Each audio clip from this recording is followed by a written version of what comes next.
of the universe were going to be? Who decided that there are going to be 3 dimensions of space and 1 of time? Who decided all of these things? These are design decisions. Huh? The universe could easily have 5 dimensions or 37.5. It's arbitrary.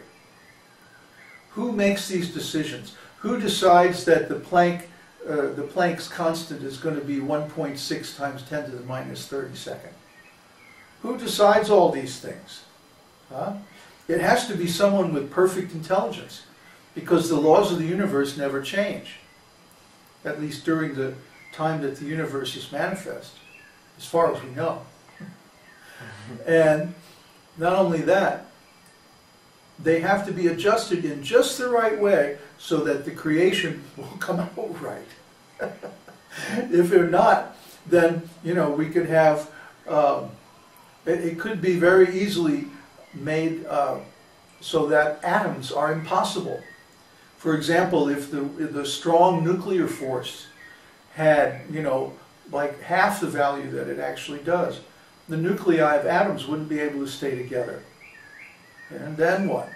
We wouldn't have atoms. We'd just have a bunch of, you know, subatomic particles flying around. And that wouldn't be very good.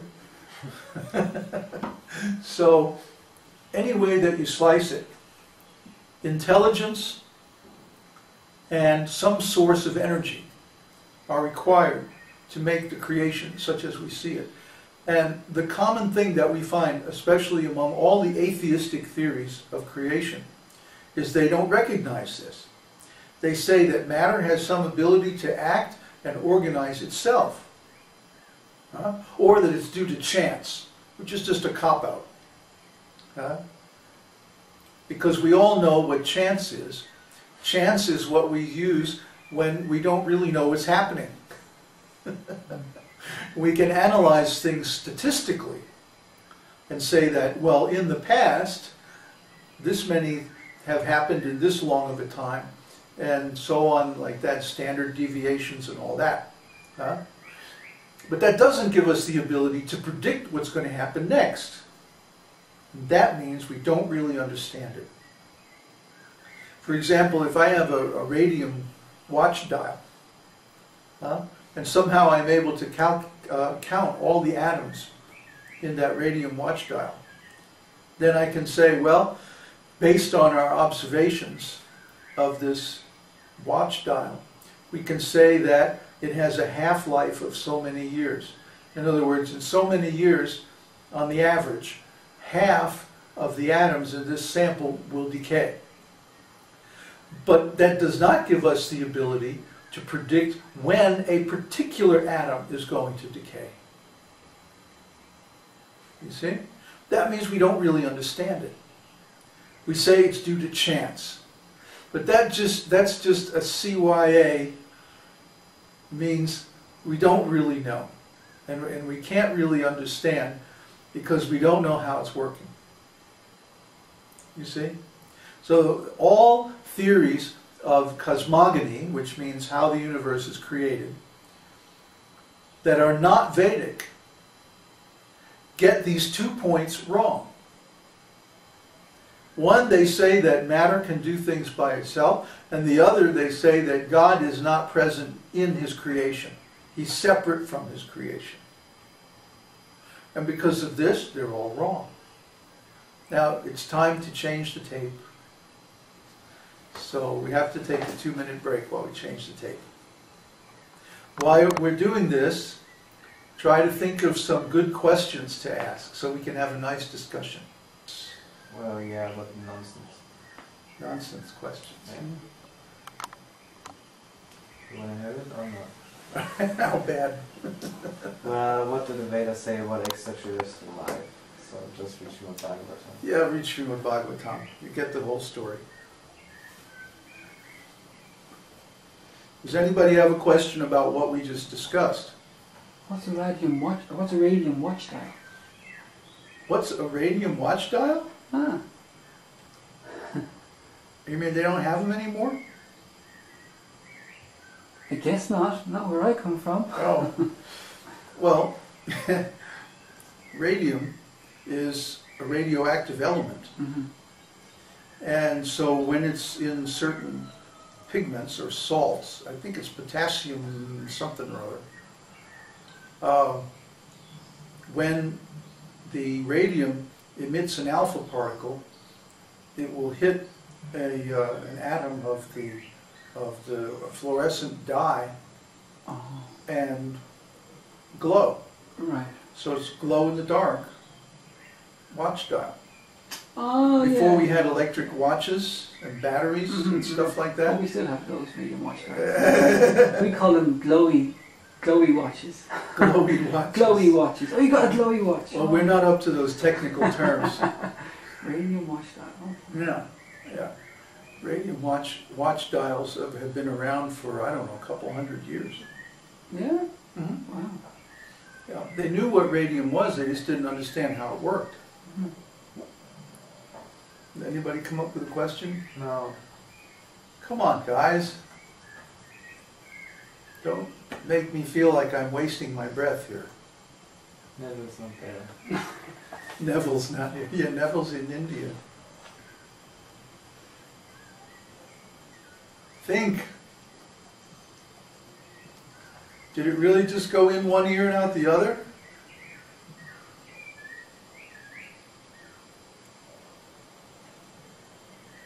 Why is it people have so much trouble with this stuff? Maybe they know. No, if they knew it, they'd be telling me stuff.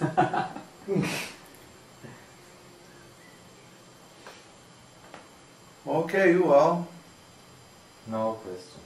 I guess we'll just start the Nisringa prayers, huh? See you guys Yeah. next week. Yes, there are all rascals. That's what Ula says.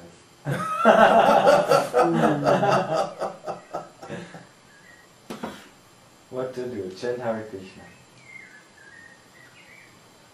We've loads of tape left. We can't do it now. Or do it really long period of time. Well, we can do anything we want. Yeah, exactly.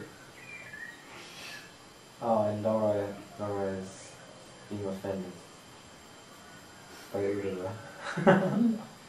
Well, then ask a question. Yeah, ask. Uddhava, ask a question.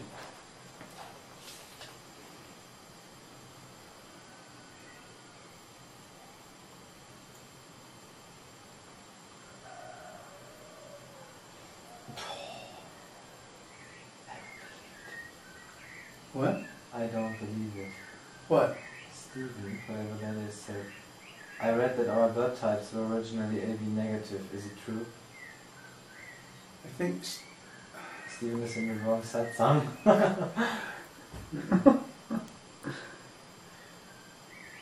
How about a question regarding what I just spent the last half hour talking about? Blood types. Here's a question, but it's not related. Want to have it?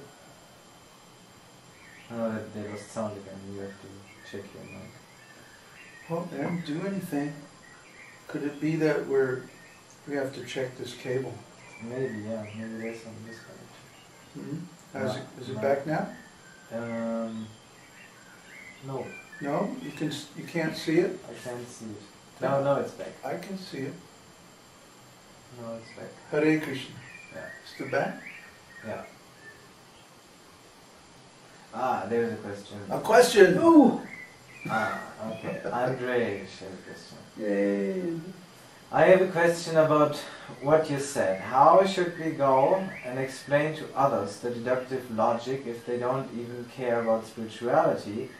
Is it only by example, or is there a different form of process of showing the rascals what we mean?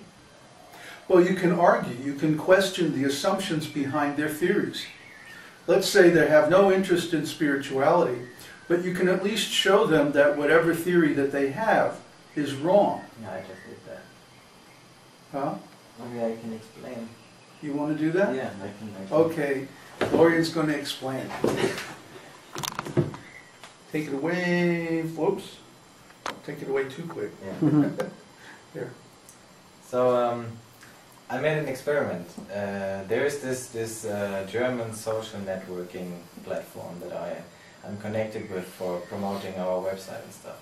And so the experiment was that I went into a group which is called Pro-Darwin and Pro-Evolution and posted a few of our texts. So the response was of course very harsh because they thought that I'm just some Christian fundamentalist that is not able to reason properly. And so they came up with all these false arguments and I all defeated them. First, of course, I have to defeat the biological arguments, and then I took Vedanta philosophy, exactly what Babaji just explained, to defeat the rest of their arguments. And so the result is that at least one of them, one philosophically inclined person, wrote me some private messages, and now we have a conversation about the nature of God and how transcendental philosophy must be. And so what you have to do is you have to simply